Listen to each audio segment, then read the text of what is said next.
विनोद पाटील, आपण जरांगे पाटील यांच्या मागण्या पाहिलेल्या आहेत. तुम्हाला खरंच वाटतंय का की ज्या मागण्या घेऊन इतक्या मोठ्या संख्येनं या ठिकाणी आता मोठ्या प्रमाणावर मराठा समाज हा दाखल झालेला आहे, या मागण्या मान्य करण्यासाठी साधारण किती अवधी लागेल असं आपल्याला वाटतं? कारण आपण याचिकाकर्ते आहात आणि बराचसा आपला अभ्यास आहे कायदेशीर यावर. मी तुमच्या ग्राफिक्सच्या माध्यमातून बघत होतो की तुम्ही पर्याय सांगितले. तुम्ही त्या पर्यायामध्ये ईडब्ल्यूएसचा पर्याय देखील दाखवला. मी पहिले आपल्याला स्पष्ट करतो की ईडब्ल्यूएसचा पर्याय आता हा आम्हाला लागू होऊ शकत नाही, कारण की एकनाथ शिंदे साहेब मुख्यमंत्री असताना त्यांनी एक सेपरेट रिझर्वेशन दिलं आणि ते हायकोर्टात ते प्रलंबित आहे. त्यामुळे मराठा समाजाचा तरुण हा ईडब्ल्यूएस पर्यायाचा वापर आज करू शकत नाही. कोणत्याही समाजाला एका राज्यामध्ये एक प्रकारचं आरक्षण घेता येतं किंवा खुल्या प्रवर्गात जाता येतं, ही पहिली स्पष्टता. दुसरा प्रश्न आपण असा मला विचारला की हे शक्य आहे का, याला किती कालावधी लागेल. मला थोडंसं मागं आपल्याला न्यावं वाटतं सर्व महाराष्ट्राला. नवी मुंबई येथे तत्कालीन मुख्यमंत्री एकनाथ शिंदे साहेब यांनी घोषणा केली. यांनी सांगितलं की मी दिलेला शब्द पाळला आणि मराठा समाजाला सगळे सोयऱ्याचं मी आरक्षण देतो, आणि त्या प्रकारचा कागद त्यांनी दिला. माझ्या सगळ्या महाराष्ट्राच्या जनतेने त्या ठिकाणी गुलाल खेळलं आणि आमचा असा समज होता की आता आमचं काम झालं. पण वन पॉइंट मॉर्निंग परत असं लक्षात आलं आणि जरांगे पाटलांकडून सांगण्यात आलं की आमची फसवणूक झाली आणि फसवणूक झाली आहे आणि या ठिकाणी आपल्याला आरक्षण मिळालेलं नाही. मग प्रश्न असा आहे की एकनाथ शिंदे साहेबांनी कुठल्या तज्ञांशी चर्चा करून कुठल्या कागदपत्राच्या आधारावर ही घोषणा केली होती? आता त्यावेळेस ते मुख्यमंत्री होते आणि ते आणि फडणवीस साहेब ही जोडी आहे. कधी ते मुख्यमंत्री होते त्यावेळेस हे मुख्यमंत्री, आता हे उपमुख्यमंत्री, त्यावेळेस ते उपमुख्यमंत्री. तर माझ्यासारख्याला एक प्रश्न पडला असा की ज्यावेळेस राज्य सरकार म्हणून आपण घोषणा केली, कागद हातात दिला, त्यावेळेस कुठल्या विधी तज्ञांशी आपण चर्चा केली होती? त्यावेळेस सरकारसमोर काय फॉर्म्युला होता हा जनतेसमोर ठेवला गेला पाहिजे. कारण आपण बघितलं की ऐन पावसाळ्यामध्ये भोळे भाबळे समाज बांधव मुंबईच्या दिशेने आलेले आहेत. मुंबईमध्ये दिवस काढायचा म्हणजे फार कठीण असतो आणि सर्वसामान्य जनता आहे. या पलीकडे याच्यावर स्पष्टता एकनाथ शिंदे साहेब देऊ शकता. मी शिंदे साहेबांचं नाव वारंवार याच्यासाठी घेतोय कारण साहेबांनी घोषणा केलेली आहे आणि त्याच्यामध्ये अभ्यास पूर्ण झालेल्या सरकारचा आता ते पुढे कॅरी फॉरवर्ड करायचं. पाटील हे या विषयावर अधिक अधिकारवाणीने बोलू शकतात. त्यांचा प्रचंड अभ्यास आणि गेली अनेक वर्ष आहे. मराठा आरक्षण हा मुद्दा त्यांनी अतिशय सुप्रीम कोर्टापर्यंत लावून ठेवलेला आहे. मला सांगा विनोद पाटील, खरंच हे शक्य होऊ शकतं का? ओबीसीना सरसकट, ओबीसी मध्ये मराठ्यांना सरसकट आरक्षण मिळू शकतं का? हे बघा, याच्यात 2-3 बाबी आपल्याला 2-3 अँगलनी याच्याकडे बघावं लागेल.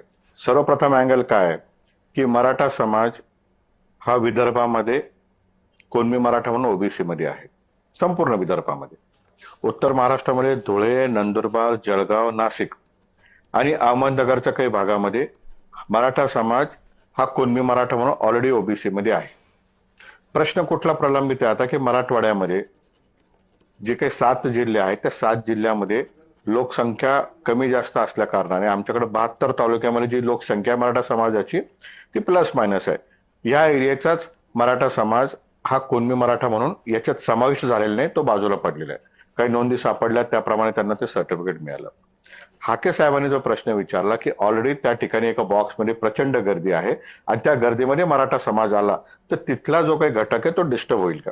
तर मग माझं मत असं आहे की हाके साहेबांनी व त्या समाजातील काही प्रमुख लोकांनी बसलं पाहिजे, सरकारने बसलं पाहिजे, आमच्यातले काही लोक बसतील आणि हा बॉक्स मोठा करता येईल का? याच्यामध्ये काही प्रकारात नवीन काही ऍडिशन करता येईल का? कारण आता आपण बघितलं की बिहारमध्ये जी काही जनगणना मागच्या काळामध्ये झाली आणि जे रिझर्वेशनचं पर्सेंटेज त्या ठिकाणी वाढवलं, एससी एसटीचं पर्सेंटेज वाढवलं, परंतु त्या बिहार हायकोर्टाने ते नाकारल्यानंतर ते सुप्रीम कोर्टात प्रलंबित आहे. अशा देखील ट्रायल्स या भारतामध्ये होत आहे की समजा आज ओबीसीची लोकसंख्या आहे. आता काही नेत्यांचे मी दावे बघितले की त्यांचं म्हणणं आहे की लोकसंख्या आम्ही जास्त आहे, आमचं पर्सेंटेज कमी आहे. ठीक आहे, जनगणना भारताची होईल, त्याच्यावर चर्चा होईल, ते सगळेच वाढतील, परंतु त्यांनी 2 पावलं पुढे यावं, सरकारने थोडं 2 पावलं पुढे यावं आणि याची मर्यादा जर वाढवता आली तर निश्चित हे शक्य आहे. कारण की नुसतंच ओबीसी आरक्षण ज्यावेळेस दिलं त्याच्यामध्ये सब कॅटेगरी झाल्या, त्याच्यामध्ये कॅटेगरायझेशन टप्प्याटप्प्यावारी झालंय. आके साहेब 2च मिनिटं. हा, तर टक्केवारी सॉरी मला वाटलं आपण बोलतो सॉरी. तर त्याच्यामध्ये कॅटेगरी वाईज त्यामध्ये ऍडिशन झालेलं आहे आणि आता त्यांनी आज मोठं मन केलं. त्यांनी सांगितलं की याचं जर उत्तर मिळत असेल, लोकांना न्याय मिळत असेल तर आमची अडचण नाही. तर यामुळे याचं उत्तर सरकार चांगल्या पद्धतीने देऊ शकतं की सरकारने जर ठरवलं आणि सरकारने जर पुढाकार घेतला, या पर्सेंटेजवर जर चर्चा झाली, कारण आपण बघितलं लोकसभेने देखील ईडब्ल्यूएसचा ऍक्ट करताना 50%ची मर्यादा ओलांडली. ती लोकसभेने पास केल्यानंतर सुप्रीम कोर्टाने ती स्वीकारली. तेव्हा आता पर्सेंटेजचा हा जो विषय हा फक्त कागदोपुरती राहिलेला आहे. महाराष्ट्रात 52%, 10%, ईडब्ल्यूएस 62% झालेलं आहे. काही आता महाराष्ट्रामध्ये तुम्हाला सांगतो, धुळे, नंदुरबार या ठिकाणी एसटीचं पर्सेंटेज 80% प्लस अभाव आहे. त्यामुळे तिथली भौगोलिक परिस्थिती बघता महाराष्ट्रामध्ये आणि मराठा समाज हे आरक्षण का मागतोय. यापूर्वी पृथ्वीराज चव्हाण साहेब असताना मराठ्यांनी स्वतंत्र आरक्षण स्वीकारलं, ते 4 दिवस टिकल्याने ते मुंबई हायकोर्टाने रद्द केलं. देवेंद्र फडणवीस साहेब असताना महाराष्ट्रामध्ये ते हायकोर्टात टिकलं, सुप्रीम कोर्टात टिकल्याने, पण देवेंद्र फडणवीस साहेब असताना 3 वेळेस नोकर भरती आम्हाला मिळाला. 3 वेळेस आम्ही नोकरीत लागलो, आमचा फायदा झाला, शिक्षणात आमचं ऍडमिशन झालं, आमचा फायदा झाला. परंतु काही नतदृष्ट लोक कोर्टात गेले, त्यांनी त्या ठिकाणी रद्द केलं आणि मग त्या विद्यार्थ्यांची दयनीय अवस्था झाली. सुपरन्युमरी पद्धत त्या ठिकाणी अवलंबून करावी लागली, फार मोठा संघर्ष दिला.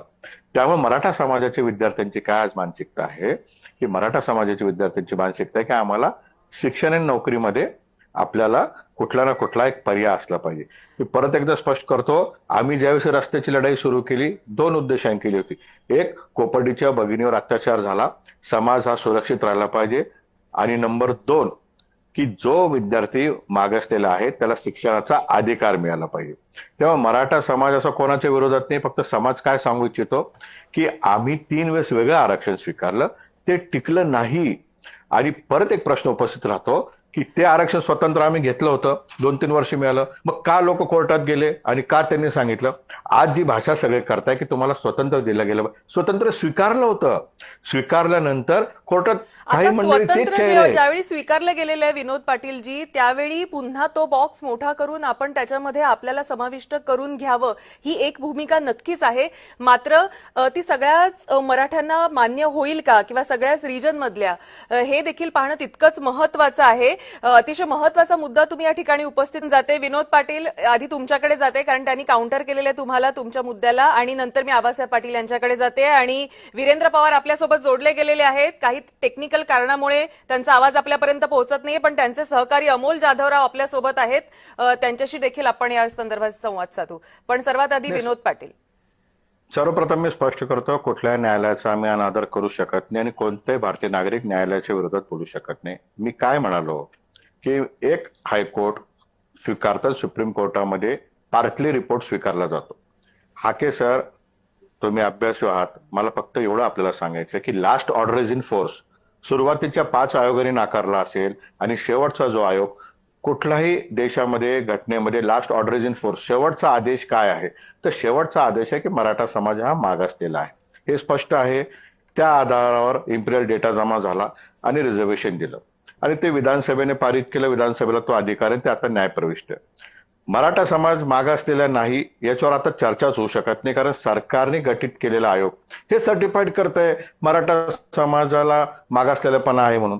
आता प्रश्न काय उरतोय की मराठा समाजाला स्वतंत्र दिलं होतं, ते कोर्टात चॅलेंज झालं, 2-3 वेळेस ते स्टकडाऊन झालं, रद्द झालं, आणि आता ते क्युरिटीमध्ये पेंडिंग आहे, ते समाज म्हणून मीच लढतोय. मग आज समाजाची भावना काय आहे की मी अगोदर जे बोललो की ओबीसीचं पर्सेंटेज जे आबा पाटील म्हणले की 50%चे जे काही रिझर्वेशनची टोटल आहे भारतामध्ये ते महाराष्ट्रामध्ये, मी म्हटलं तो बॉक्स मोठा करता येईल का.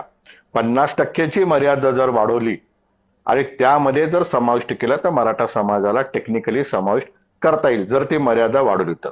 न्यायालयाचा अनादर करायचा काही संबंध नाहीये, पण प्रश्न असा आहे की या अगोदर एकनाथ शिंदे साहेबांनी आम्हाला दिलं होतं आणि तो कायदा करायचा राहिला होता, त्यावेळेस सरकारने काय निकष लावले, सरकारने पुढे येऊन या ठिकाणी सांगितलं पाहिजे, याच्यावर चर्चा होऊ शकते. आणि मराठा समाज हा शांतप्रिय आणि कायद्याला मानणार आहे. कायद्याने ज्या ज्या सांगितलं आम्ही स्वीकारलं, कायद्याने न्यायाने सांगितलं आम्ही पुढच्या कोर्टात गेलो, तो घटनेने दिलेला अधिकार आहे. त्यामुळे न्यायालयाचा अनादर करायचा संबंध काय. नाही, नक्कीच शेवटची ऑर्डर ही कायम ठेवली जाते आणि त्या अनुषंगानं पुढची कारवाई ही कोर्ट करत असते. विनोद पाटील याचं उत्तर द्या. विनोद पाटील, आपण सर्व रिजनचा अभ्यास केलेला आहे, संपूर्ण महाराष्ट्राचा अभ्यास केलेला आहे, त्यातल्या मराठ्यांच्या घटकांचा अभ्यास केलेला आहे, त्यांच्या आकडेवारीचा अभ्यास केलेला आहे, ते पूर्वी जे काम करत होते त्याचाही अभ्यास केलेला आहे. हे सगळं पाहता तुम्हाला असं वाटतं का की याच्यावर एकमत होईल आणि हा मुद्दा मराठे एकत्रितरित्या पुढे घेऊन जातील. बघा, आता स्पष्ट जर याच्यात बोलायचं ठरलं तर प्रत्येक भागाची भावना वेगवेगळी आहे. आता प्रश्न असा आहे की राज्य सरकारने जे काही आरक्षण दिलं आणि ते सगळ्यांनी जर स्वीकारलं तर कोणी घ्यायचं कोणी नाही घ्यायचं याला 10 लाख रुपयाची 8 लाख रुपयाची मर्यादा फिक्स आहे. ज्यांचं उत्पन्न 8 लाखापेक्षा खाली असेल त्यांनाच त्या आरक्षणाचा फायदा होईल. त्यामुळे चॉईस हे ऑटोमॅटिक समाजाकडे असणार आहे.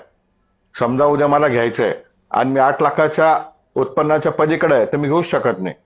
आणि मी 8 लाखाच्या खाली मला जर घ्यायचं नाही तर मी घेणारच नाही. आता माझं थोडं स्पष्ट म्हणणं आहे याच्यावर की राज्य सरकारने हा विचारच केलेला नाही कोणाला पाहिजे कोणाला नाही पाहिजे. राहिला मराठा समाजाचा विषय. तर मराठा समाज चारी बाजूने एकच मागणी करतोय काय की आम्हाला टिकणारं आरक्षण द्या, टिकणारं आरक्षण द्या. आणि जाधवर मी तुम्हाला सांगू इच्छितो की आपण यांना बोललात की तुम्ही हे सांगा. त्यांनी चर्चा आपल्यासाठी लावली, ते आपल्या वाचा फोडता आपल्या विषयाला. त्यांची काही चूक नाही. त्या भावना किंवा त्यांना आलेल्या कमेंट्स त्या ठिकाणी वाचून दाखवत आहे. तेव्हा त्यांना प्रश्न नाही विचारला पाहिजे. आपण ते आपल्यासाठी काम करताय आणि समाज म्हणून आपण सर्व मागणी करू की आपलं टिकणारं आरक्षण पाहिजे. आपण या विषयाच्या माध्यमातून विषय मांडण्याचा प्रयत्न करतोय. हा आपण आपला विषय मांडू. फक्त त्या यांना आपण बोलू नये अशी माझी नक्कीच. विनंती. तर नाही, कसं आहे ना की भावना ही आपण सगळ्यांची जाणून घेणं आवश्यक आहे. अनेक ठिकाणावरून आपल्याला या भावना व्यक्त होताना मराठी दिसत आहेत. आणि हे सगळं होत असताना अशी देखील भावना आहे की जेव्हा आपण सगळे सोयरे या मुद्द्यावर येतो तेव्हा खरंच सगळे सोयरे हे लागू करणं हे खरंच कायद्यामध्ये बसून लागू करता येऊ शकतं का विनोद पाटील? यावर देखील आपण प्रकाश टाका. आणि हाच प्रश्न मी अमोल आणि आबासाहेब यांना देखील विचारेन. हे बघा, आता आबासाहेबांनी ह्या विषयामध्ये फार मोठा एक प्रकाश टाकलेला आहे. याची कल्पना मला देखील नव्हती. आबासाहेबांनी काय सांगितलं की त्यांनी सांगितलं की 2012 प्रमाणे याच्यामध्ये दुरुस्ती झाली पाहिजे. दुसरा, आबासाहेबांनी एक विषय सांगितला की मातृसत्ता पद्धतीने झालं पाहिजे. त्याच्यामुळे स्पष्ट सांगतो, सुप्रीम कोर्टचे डझनो डिसिजन आहे, आईची जात आपल्याला लावता येत नाही. भारत एकीकडे म्हणतो की प्रगतिशील देश आहे, महिलांचा सन्मान झाला पाहिजे, लेडीज फर्स्ट. परंतु ज्यावेळेस कायद्याची गोष्ट येते त्यावेळेस वडिलाचीच जात लावली जाते, आईची जात लावल्या जात नाही. आणि वडिलाचीच जर जात लावायची तर वडिलांच्या नातेवाईकांकडे ज्यांच्याकडे कुणबी प्रमाणपत्र आहे ते ऑलरेडी कुणबी आहेच. या सरकार नवीन काय करणार आहे? किंवा त्यावेळेस शिंदे साहेबांनी दिलं त्याचा खूप फायदा होईल असं काहीच नव्हतं. जर त्याच्यामध्ये असं लिहिलेलं आहे की तुमचे सगळे सोयरे परंतु वडिलांकडचे, तर ते कायद्याने ओबीसी आहेच, त्यात नवीन काही नाहीये. नक्कीच. मला असं वाटतं गेल्या वेळी ज्यावेळी जरांगे पाटील आले होते आणि त्यांना जेव्हा आश्वासन दिलं गेलं होतं त्याच्यामध्ये देखील पितृसत्ताक असं म्हटलं गेलेलं होतं. मातृसत्ताक किंवा बोला. पितृसत्ता म्हणजे वडिलांकडचे आणि वडिलांकडचे जे कोणी जात असेल ती वडिलाची जात ऑटोमॅटिक लागू होती. त्याला गॅझेट आणि परिपत्रकची गरज काय मग? नक्कीच. अमोल जाधवांनी जो प्रश्न विचारला की मग आजोबाचा असेल तर मुलाचं का होत नाही, तर याच्यावर निर्णय लागलेला आहे अमोल की 7 लोक म्हणजे 7 नातेवाईकांना एक व्हॅलिडिटी चालते. आपण सर्व मिळून त्याच्यावर काम करू. दुसरा प्रश्न तुम्ही विचारला की वलसाडचं जे आपण उदाहरण दिलं की याच्यासमोर किचकट प्रश्न निर्माण होईल. मी स्पष्ट करतो की ज्यावेळेस राज्य सरकार हा निर्णय घेईल, सगळे सोयऱ्यांची व्याख्या त्याच्यात ठरेल, तर ती प्रत्येक जातीला जमातीला लागू होईल. ती एकटा एक्सक्लुझिव्ह मराठा समाजासाठी असण्याचा कुठलाही संबंध नाही. त्याच्यामध्ये काय सांगता येईल, आज काय की पितृसत्ता पद्धतीने मुलाची जात लागल्या जाते. आणि मग सगळे सोयरे म्हणजे जे रिलेटिव्ह राहतील, मग याच्यामध्ये रिलेटिव्हची व्याख्या काय आणि महाराष्ट्रामध्ये कुटुंबाची व्याख्या काय? कुटुंब पद्धती म्हणजे एक चूल म्हणजे एक कुटुंब, 2 मुलं असतील, वेगवेगळे राहत असतील तर 2 कुटुंब. एकीकडे राज्य सरकारच्या वतीने प्रोत्साहन दिलं जातं की आंतरजातीय विवाह करा. आंतरजातीय विवाह केल्यावर जिल्हा परिषदच्या वतीने ग्रामीण भागामध्ये पैसे व साहित्य दिलं जातं. हा निर्णय ज्यावेळेस राज्य सरकार घेईल हा एकट्या मराठा समाजासाठी नसणारे, हा सबंध महाराष्ट्रासाठी लागू होईल. जे कोण आंतरजातीय विवाह त्याच्यामध्ये झाले मग ती जात त्या ठिकाणी लागू होईल. त्यामुळे ह्या मोर्चामधली आमची मागणी सगळ्या महाराष्ट्राच्या सगळ्या समाजासाठी मागणी, हा काही एकट्या मराठा समाजाचा याच्यात फायदा होणार नाहीये. आपण जो प्रश्न विचारला तो अतिशय परफेक्ट आहे. ही जी लागू होईल, हे जे गॅजेट लागू होईल हे सगळ्या राज्याच्या सगळ्या समाजासाठी लागू होईल. विनोद पाटील, मला सांगा, जो मुद्दा हरिभाऊ राठोड यांनी मांडला एसीबीसी म्हणजेच ओबीसी, म्हणजे याचा अर्थ ओबीसी मधून दिलेलंच आहे आरक्षण, याच्याकडे आपण कसं बघता? जे टिकलं नाही तर ते टिकवण्यासाठी म्हणून काय केलं पाहिजे? एक तज्ञ म्हणून आपण कुठल्या गोष्टींवर प्रकाश टाकू शकता? मला काही कायद्याची चौकट आहे आणि न्यायालयाचा आधार आहे. बघितलं या महाराष्ट्रामध्ये 3 निर्णय न्यायालयातनं लागले. निर्णय कोणता लागला? एकनाथ शिंदे साहेब पक्षाच्या बाहेर पडले, त्यांना पक्ष मिळाला, चिन्ह मिळालं. नंबरचा निर्णय कोणता लागला की अजित पवार साहेब बाहेर पडले, त्यांना पक्ष मिळाला, चिन्ह मिळालं. हे सगळ्यात पहिला निर्णय कोणता लागला? तो उद्धव ठाकरे साहेब ते मंत्री झाले, त्यावेळेस ते न्यायालयातनं मुख्यमंत्री झाले. राज्यामध्ये सगळ्या पक्षाने न्यायालयामधनं निर्णय लावून घेतलेले आहे. उद्धव ठाकरे साहेबांचा शपथविधी झाला, न्यायालयाने सांगितलं खुलं मतदान घ्या, इतिहासात पहिल्यांदा. शिंदे साहेब मुख्यमंत्री झाले, पक्ष मिळाला, न्यायालयाने सांगितलं. अजित पवार साहेबांना पक्ष मिळाला, उपमुख्यमंत्री झाले, न्यायालयाने सांगितलं. आम्ही यांना शिकवणारे कोणी मोठे नाही, आम्ही फार छोटे कार्यकर्ते आहोत. समाज म्हणून माझं एवढंच त्यांना म्हणणं आहे की त्यांनी त्यांचे पक्ष टिकवण्यासाठी जो युक्तिवाद केला, सत्ता स्थापन करण्यासाठी या तिघांनी, सत्ताधारीने विरोधी पक्षाने जे न्यायालयामध्ये जशा पद्धतीने बाजू मांडली, तसं जर मराठा समाजासाठी केलं असतं किंवा आज केलं तर हा वाद होणार नाही. अतिशय महत्वाचा मुद्दा विनोद पाटील तुम्ही या ठिकाणी उपस्थित केलेला आहे. स्वतःचा पक्ष चिन्ह टिकवण्यासाठी म्हणून जो जितक्या शर्थीचे प्रयत्न केले गेले आणि यश अगदी खेचून आणलं गेलं, तशाच पद्धतीचं यश हे मराठा आरक्षणासाठी देखील त्याच पद्धतीचे शर्थीचे प्रयत्न या नेत्यांकडून देखील होणं अत्यंत आवश्यक होतं. ते झालेलं नाहीये. आणि याच्यामध्ये स्वातंत्र्य मिळाल्यानंतर जी काही रचना महाराष्ट्राची झाली, त्या महाराष्ट्रामध्ये हैदराबाद हे स्वतंत्र देश होता, निजामाचं राज्य होतं, ते मर्जर झाले.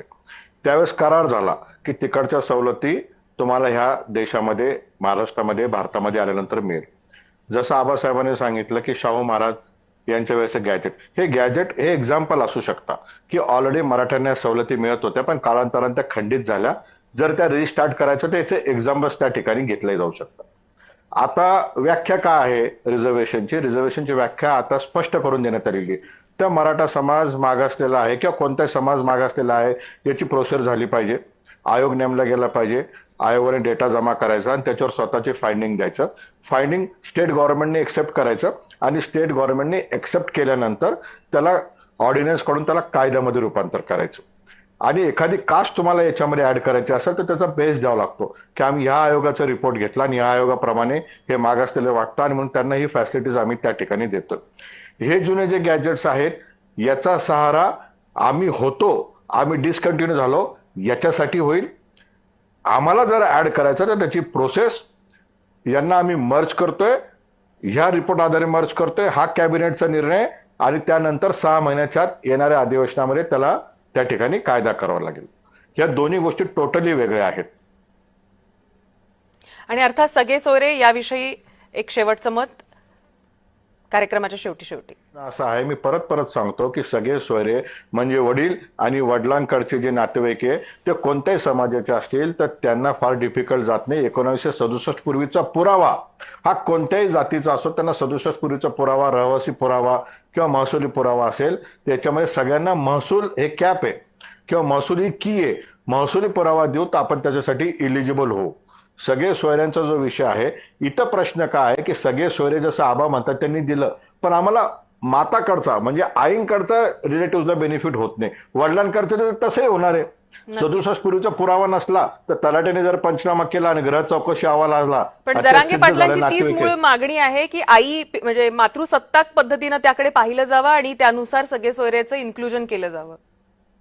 तर ते किती शक्य वाटतं तुम्हाला? राज्य सरकारने डिसिजन घेऊन त्याच्यामध्ये अधिवेशन होऊन ते सहज शक्य आहे. पण त्याला माझ्यापेक्षा जास्त एक्सपर्टीज सांगू शकता, कारण माझ्या माहितीप्रमाणे सुप्रीम कोर्टचे डिसिजन्स आहेत की आईची जात लावण्यात येऊ नये. एक्झाम्पल तुम्हाला देतो मी.